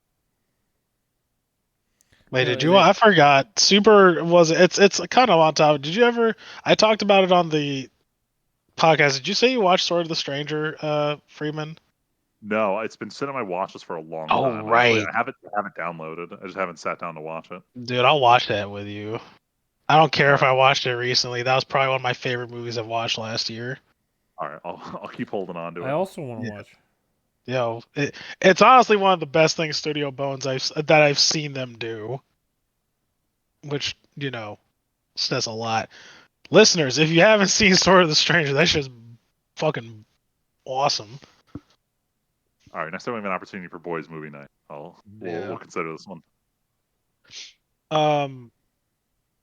But yeah, probably keep watching that. I just gotta remember, and also bum your stuff again. So about that, started kicking everyone off the Crunchyroll account. I For the know I first was time- there. Remember? Yeah, I was Tyler was there there. for it. Yeah, for the first time in forever, I couldn't stream because there were too many concurrent streams on my account. Yeah. So So live, Val and I saw him just nuke everybody. Oh no. I deactivated everyone's, and I've been getting text messages left and right like, "Hey man, did your login change or something?" And I'm like, "No, I just can't share anymore. Sorry." Yeah. Except us and the one guy who helps you pay for it. I mean, no, I'm not totally offering any something like that. What do you mean?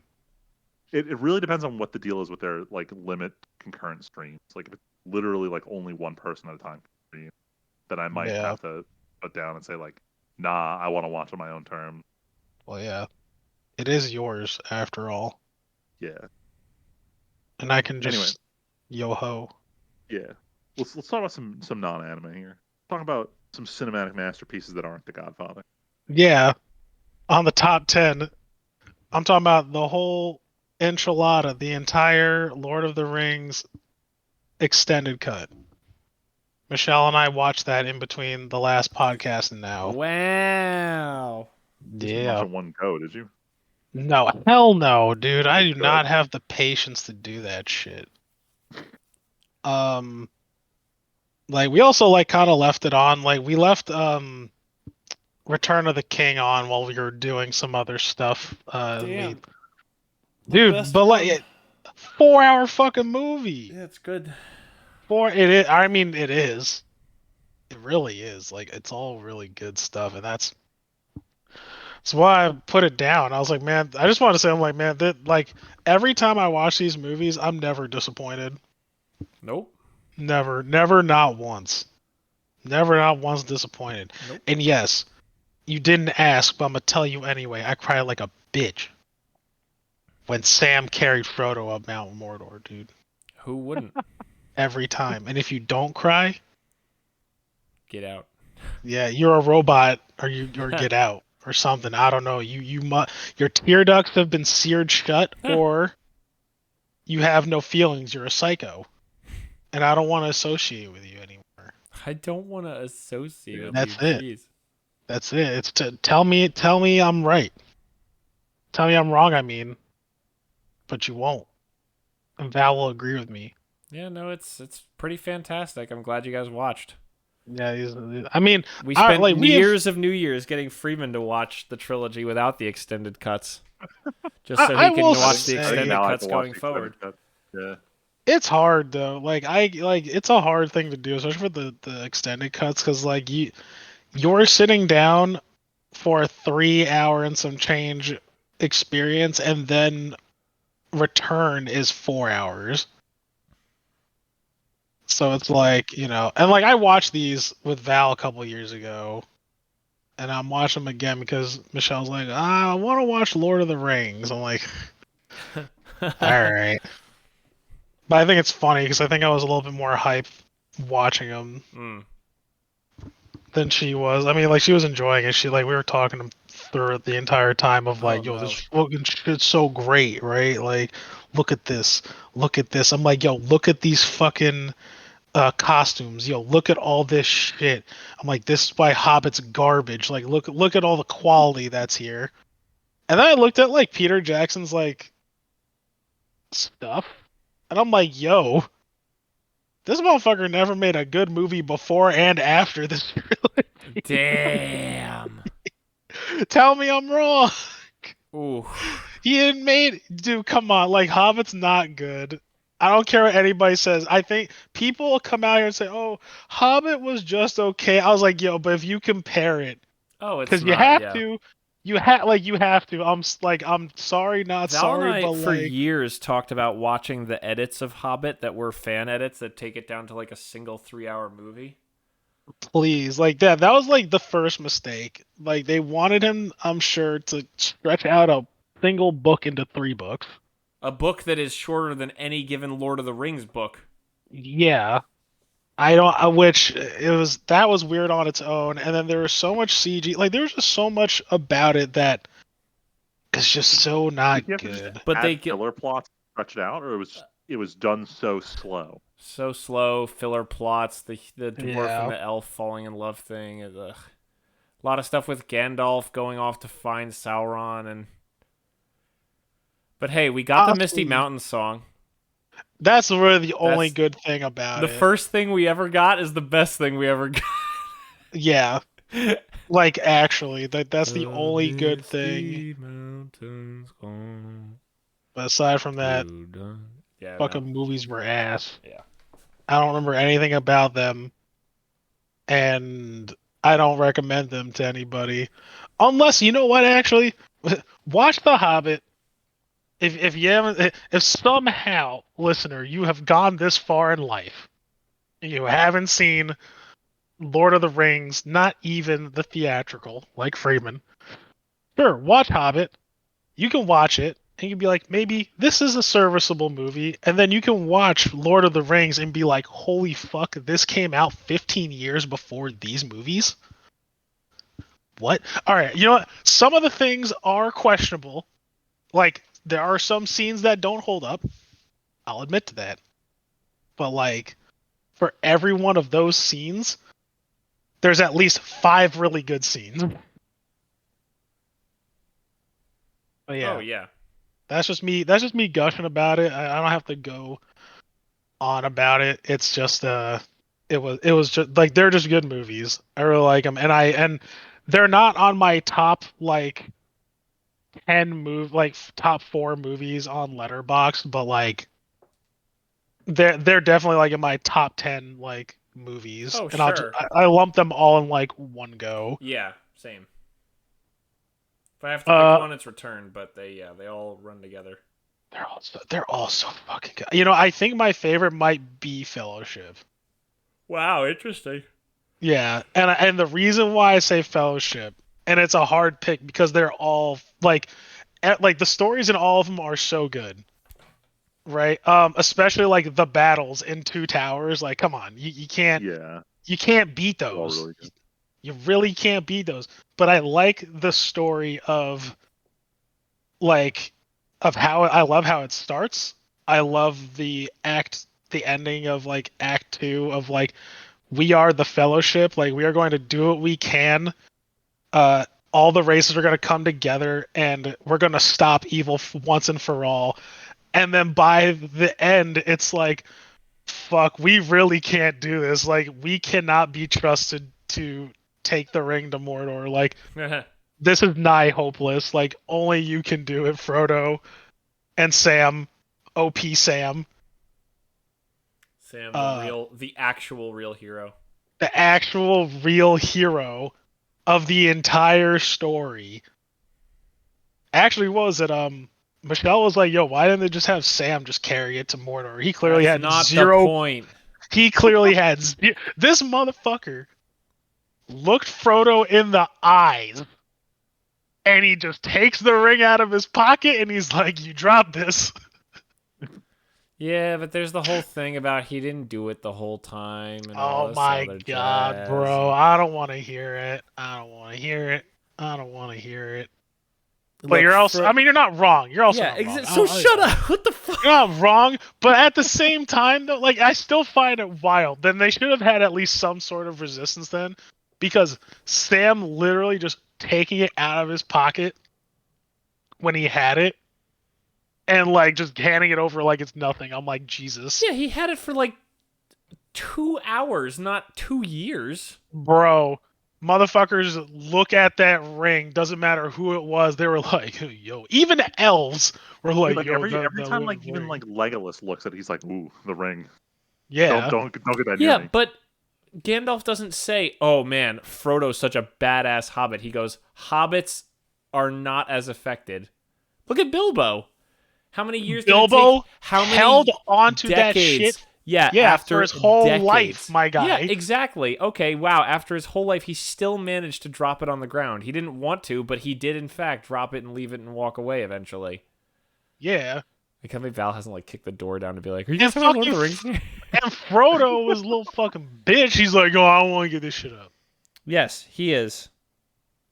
Oh, bitch. Sam, on the other hand, he about least that action. cared about character in the whole trilogy right there.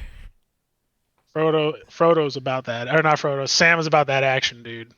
Yes, he's the greatest friend. hero. The hero. He's just a gardener, you know? Simple gardener, bro. Yo, he gets the best ending out of I do think it's fucked up, though. Because it's like, he has the best ending out of everybody. Right? Like, he gets home. He gets, like, the little fanfare. He gets married. He has kids. And he has, like, a successful life. And I kind of feel bad for Frodo because he's like, yo, I'm so depressed. I'm just going to kill myself. Wow. It's true. That's an interpretation. Yeah, tell me I'm wrong. They're like, Tyler, he goes off to live forever when hobbits don't normally do that. Kills himself. That's not how that. No. Yes. No. Yes. They went off to the Undying Lands where he they technically killed himself. Oh my Get God. Val in here. Get Val in here. Get No. Val in here. Get Val in here. I think you want to unseal this knowledge. No, we're not. We're finishing No, the podcast. because you don't want to. You don't want to know that I'm I wrong. want to go to sleep. Let's finish Yeah. up. All right, let's do the end. As always, we've already been 45 minutes on just watched and played. I did not want this. Well, all right, fine. Weathering with You, it's the same as all of his other movies. Moving on. Street Fighter 2. Tell me I'm wrong. Wait, I still haven't seen Weathering with You. For context, Oh, this is another have you Shinkai seen movie. Suzume? Yeah. All right, you've seen Weathering with You. That's what I figured. Yeah, except you get Suzume with a different ending actually. Was Suzume better than Weathering with You? I do not think so. The animation was just as good, but I think Weathering with You had a better plot. All right, well now I gotta watch it then. Yeah, wait, I'm telling you, it's the same movie, almost beat for beat. Bro, I've seen every single one of his movies. They are all exactly the same. Yeah, I didn't really realize that until I was like, hold on a second. And I asked my friend, I was like, are these all the same fucking movies? And he's like, he does like his girl boy formula, and they stumble onto a thing, and they gotta save Japan from some catastrophic thing. I'm like, oh. I see. Like Makoto Shinkai. Yeah. So, if you've seen one Makoto Shinkai movie, you've probably seen them all, really. Just like I said, different endings. It's still good though. Like I would still recommend watching it. I think I gave it a 3.5. on Letterboxd. The animation alone carries it though. That's Um, about right. I've been on a kick at work also to take a break from the TV shows, and I've just been running YouTube movies without ads. Oh. A YouTube movie with ads, but with the ad blocker on. So I just have movies playing, and like, there's been like, I watched a few movies legitimately, like I was actually paying attention, and those are the ones I counted as like I actually watched. Like Tim, you might have watched me like put Mean Girls, Easy A Yep. Whole on there. bunch. Yeah. Like I wasn't gonna talk about those, but I was gonna talk about Street Fighter 2, which I watched today. Oh my goodness. Dude, holy shit. What a banger movie. It's so good. I think I rated it a 3.5, like objectively, but I was like, yo, this is so Yeah, you did badass. 3.5. I was like, the story's so bad. The story's not good at all, but man, I recommend this to you guys. It's a badass movie. It's so cool. The Was animation's it a dope. long movie or is it kind of short? It's kind of short. I think it's like an hour and a half. But yeah, it's like came out like '94 though. I forget the studio that did it, but I thought the fight scenes were really cool. Like the aesthetic was there. Also, did not expect it. And I'm only saying because I really didn't expect it. I thought it was a PG-13 movie. Uh, full nude Chun-Li shower scene. Really? Yeah, I'm like, what? Unexpected, but okay. And she fights Vega, like, and that I think like unironic, like it sounds like I'm being super crude, but like that was actually like one of my favorite fight scenes. Like she gets out of the shower and he fights him, Oh my god. and I'm like, damn, this is wild. Like it was actually really like that was probably like one of my favorite fight scenes. Like she's not naked, but like it was just cool. I swear, like it sounds weird, and like me Piqued my saying that interest feels in like this it's making it movie. worse. Huh? You piqued my interest in this movie. I mean, it's on YouTube. You can watch it for free. And I think I segued from that after I watched like I had Ghost in the Shell up, the 1996 Ghost in the Shell, which that movie I've every time I see it I like it every time. That's funny because the first time I saw that movie I didn't like it. Speaking of more cyberpunk stuff, the next two other things that I've consumed were cyberpunk related. I finished Phantom Liberty, the Cyberpunk 2077 DLC. That was really good. I think Idris Elba did a good job in it, and Where do you uh, rate it relative to the base game? um, plot wise, as good. I'd probably put it around the same quality. Um, and I guess this is also like a mini review on the update because this is the first time I've touched this game. Like this run through is the first time I have touched this game since I think my save file says I was on version like 1.1 or something like that. Jeez. Yeah, It's all it the new was stuff. literally all the new stuff. And when I tell you that it feels like a brand new game, I definitely ain't lying. It's really good. I highly recommend it.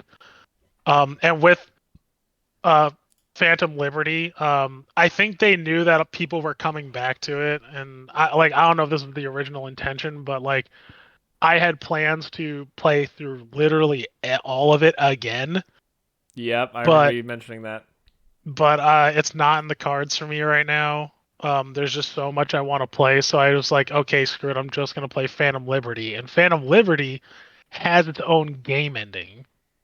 So it's one of the endings that you can pick for V at the very end. So now, not only do you have like the two or three endings that you originally get, now you have the Phantom Liberty ending that you get. Interesting. Yeah, which is like super melancholy. Um, But hey, everything in Night City is kind of sad, so they all have sad stories. Not one of them is good. Big Uh, Pikachu face. I want to stay at your house tonight. Big sad. Big sad. And last but not least, wanna stay. right? Gonna wait for you to clear the cupboards. Every time I heard that come on the radio in Cyberpunk, I was like, oh, Jamming. Sad. God damn. I Sad wanna cry jamming. right now. that jamming, dude. I had a break. I finished oh my god, what's that book called? The second book in the second series of First Law books. And so I finished it early and I was like, shit, I need another book to listen to. I've been listening to this Charmed podcast, but I was like, I kind of want another book to listen to. So I listened to Mona Lisa Overdrive by William Gibson. It's that third book in the Sprawl series. And after, I love how it took me 3 years, one book for each year. But I listened to it. It was okay. Eh. Yeah, I don't know. It was a super weird book. It was he has this really weird writing style where he writes about different characters and what they're doing, and you have zero clue what they're doing, and then he doesn't really give you much context, and then it all kind of comes together at the end. Like by the end of the book, you know what they were doing, but in the moment, you don't really have a clue. Yeah, like it all gets explained at the very end. Like there's one character who's jacked into cyberspace the entire story, and you have no clue what he's doing, and then by the end you learn that he was trying to find a way to mesh his ex-girlfriend with the Matrix to become immortal, to save an imprint of his personality on the net, basically.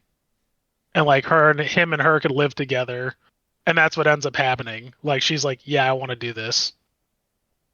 And not only does that happen, some other weird shit happens. I don't think you guys are gonna read this. I'm assuming it's the Sprawl No, you're trilogy. good. Feel free to spoil it. Yeah, they it is implied that they contact not aliens, but it's implied that they make contact with another AI system from Alpha Centauri, Oh. and that's where the book ends. Whoa. Yeah. And I was like, what the fuck? Yeah. It's funny. I think it was a format that was good in Neuromancer because Neuromancer was a heist movie and heist book. And throughout the entire book, they're getting all the people together and they're doing these little jobs to set up for the heist. But no one knows what the heist is for. And they're like, what the fuck is this heist for? And they're like, something along the lines of operational security. It's not until the very end when the pieces are being put down, it's like, oh, this is what's happening. And I think it did really well there. And he tried doing that in Count Zero, which is the book before, and this one, and I just don't think it hit as well. So I recommend Neuromancer for sure. But the entire Sprawl trilogy, I'm not entirely sure. I think I even heard recently that someone is thinking of doing a Neuromancer show, which I think would be kind of fun. I think it might be Amazon. Let me check. Yeah, I think so. Because they also picked up the Peripheral, which is another William Gibson novel. Looks like Apple TV might be doing it. Oh, Apple TV. That's right. That's right. So yeah, there you go. And now that I finished that, I got my next credit, and I'm listening to the final book in the First Law series right now. How many books long is the whole series? 9 books. There's 2 trilogies, and in between those trilogies, there are 3 standalone novels. Gotcha. Yeah. And that's it. That's all I got. Time for your other robot thing, Tim and Friedman. This is literally the only thing I'm actually contributing to the Watched and Played. So after years of Friedman talking about how the Gurren movies had these crazy fights in the second Gurren movie, for the 15th anniversary of Gurren being aired, the 2 summary movies were dubbed for the first time and put in theaters one after the other. And me, Friedman, and Leslie went to go see both movies one week then the next, as a fun way to kick off the year.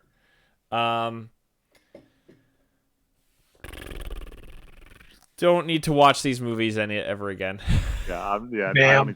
don't need to watch them again ever. The fight scenes phenomenal. The extra additions super cool. The problem is all the stuff that isn't extra, they kind of butchered it super hard. You literally couldn't. I would never recommend these movies to anybody who hasn't seen the show. No, this is not an You awful literally movie develop by any stretch no of the emotional imagination. connection to any of these characters whatsoever over the course of like 2 hours and 2 hours. Like, how is anybody supposed to give a shit about any of these people is beyond me. The first movie literally has like 30 seconds of new fight animation to kind of end this re-edit they do with the 4 generals. Like maybe a minute long. Maybe a minute, and you can see was all the not money for the movie in those shots. Yeah. The second movie has new animation and new version of Gurren that Friedman has had a playmat of for many, many years. Not worth. There's, for some reason, Tyler, the 2 girls are topless in this final shot, like in these What? final scenes. Yeah, it was pretty shocking to just be in theater and boom. Spiral beam struggle thing, and it's just like both Nia and Yoko are just flapping around topless, and I forgot about it. Bro, that was me with Chun-Li this morning. I was like, what? And it was bad because it was in the office Oh god. TV, and I was like, Well, we were all sitting there, and we just heard, like, all 3 of us, I think, went, whoa. And yeah, the fights were cool. You could watch clips of the re-edited fights. Most of the voices either sound the same or noticeably different from the original TV show. Some people sound literally like clones. Leron, what's his name? Friedman. Yeah, Steve Bloom's definitely a little less animated than he used to be. But he's pretty on point. Kamina's pretty good. Simone's pretty good, but like Yoko sounds noticeably different. It was odd that Yoko was so stiff because she was the voice director for the movie. Well, she sounds very odd. completely different. Not completely, I but will like say, my big concern is that the voice actor for Anti-Spiral had retired, but like halfway through the movie, I was like, "This is definitely Crispin Freeman voicing Anti-Spiral Yeah. now," and he did an amazing job. yeah, Crispin during Freeman, the big fights. aka Mr. Alucard, he did a great. He. I would not have thought someone could replace how creepy the Anti-Spiral is from the original show, but he brings a different feel to it. He's a little more like humanistic, but a little more aggressive because of it than the Anti-Spiral was. Like the original was very like almost computery. If that makes any sense, Freeman, does that sound fair? Yeah. But Crispin did great. The animation was cool. But I will say just having a sound system and then getting to hear I forget what the actor's name is, but Lord Genome's voice. yes, An amazing sound system was phenomenal. his voice is always badass. One of my favorite scenes from Gurren of all time is his sacrifice scene at the very end. That scene's always badass. But yeah, there's some really cool new stuff. Like when the Anti-Spiral starts beating up the Super Gurren and like there's blood flying out of it everywhere. Like that was crazy. I was like, holy shit, this is brutal. But yeah, the show is far superior. For all the little bit of filler the show has, there's so much characterization that's just ripped out of these movies. That means not like the main character moment in the first part of the season. That's like a big thing at like the midway point of the first half. Means almost nothing in this movie. It's pretty Damn. bad. Yeah. damn.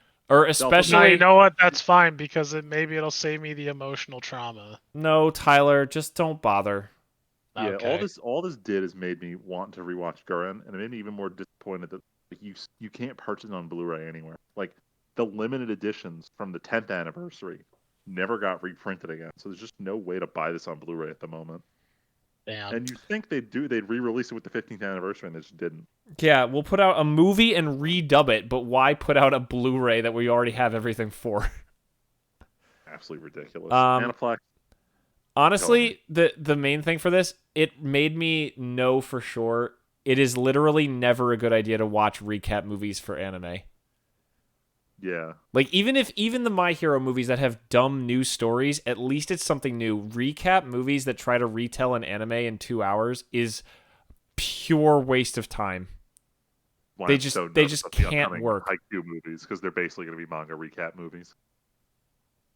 Well, sure, but there's still new. There's no anime that they're cutting down. Like Gurren was a cut down anime, but Oh yeah. like You can probably cut down story in a way that's pleasing as opposed to cutting down an established yeah, animated. this is clearly like Friedman. They show a couple frames of the episode where they meet the black siblings, and it still looks as terrible as it did. Oh, it was so noticeably. It was like I used to think it was a meme how bad that episode was animated, but watching it in like the big screen, seeing just how shitty the original Keaton episode looked was hilarious. Also, talk about a character that meant nothing. And also, Tyler, you know what's funny? They actually made changes to some of the character moments, like characters who died and who didn't in the final battle. And it actually kind of doesn't work emotionally as well in my mind. Yeah, Like- like a lot of random jobbers from Team Gurren die in the original and then don't in this, so they could have more scenes later on. But as a result, Steven's big about like, those who die make a path for those who go forward. Oh But my like God. at the end of the day, like only Kamina and Kitan, they're the only characters in the whole franchise. who It's literally died in like that one movie. we're working towards a future of 50 people, and all we had to do is have 2 people die for it, and it like Right. really Feels Yeah. not as earned. like Friedman. We didn't talk about it much because I was saving it kind of for this, but like the whole scene with the box, the fact that Keaton has dialogue there feels really, really wrong to me. It sucked because all they want to do is tie in that one joke again, where just Kamina keeps forgetting Keaton's name. Like Which it doesn't even mean anything because they don't do that in the movie. I know it sucks. The movie very has none unfortunate. of the original dialogue from the show that we've been watching for the season, so like it doesn't even land. Yeah, because like what Kamina says it like maybe 3 or 4 times in the original series, but he only says it once because they cut out all the other times that he says it for Yes. movie 1. So it's very unfortunate.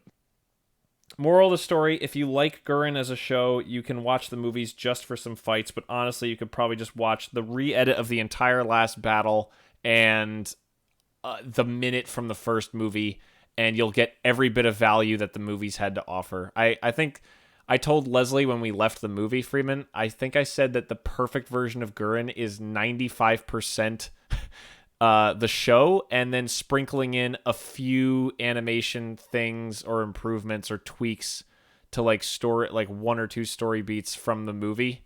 Like just taking the marginalist of movie budget pieces out of the movies to make the show slightly better, and that would be it. Yeah, I would honestly just cut in like the final fist fight, a little bit of the extended epilogue, and like that scene where Simon's like coughing up blood in the cockpit. Like Yeah. if they could switch those 3 scenes into the original series, it'd be perfect. And edit out a tiny bit of the original series. I'm sure you could make cuts that would probably slim it down a little bit. Possibly. I'm not gonna lie, watching the first movie again reminded me just like how fan servicey Gurren Lagann was, and how much giggling there is. Yeah. And I'm like, I'm not sure if I like feel okay recommending the show to just everyone anymore. Damn. Without a warning, at least. Being like, Without "Hey, a warning." you gotta be okay. Be ready with for 2000 Buta to like dive in, you know? Yeah. Literally. So Tim, you missed this one line when you ran to the bathroom, Oh. but it was like one of the new scenes they added was like right before they go into the big like death spiral machine pool thing. Yeah. Everyone's talking about how they don't want to die, and it's meant to be like a Keaton moment, but everyone's given their whole speech, And then Yoko stands up and says something, and then Keaton says the line, "It wouldn't be Team Gurren without Yoko's boobs putting on a show for us." Jesus. Jeez. And he says this very meta where everyone laughs and applauds, and even like Yoko smiles and laughs at it. And it was such a stupid meta scene. Where I'm like, I hate that like they're all aware. Whew. Yeah, it ain't it, Chief. Maybe Anna. All right. Well, I think we're done there. Yeah, We did an good job. hour of watched and played as always. So, but yeah, we'll be back soon with maybe some news. Finally, I don't know. We'll see. Something's always bound to happen, you know. The world's got to be more interesting than just what we watched every week. Nah, that's all that's interesting. But until next time, my name is Timpedia. Friedman. Just only Tyler. And we'll catch you next time. Thanks for listening.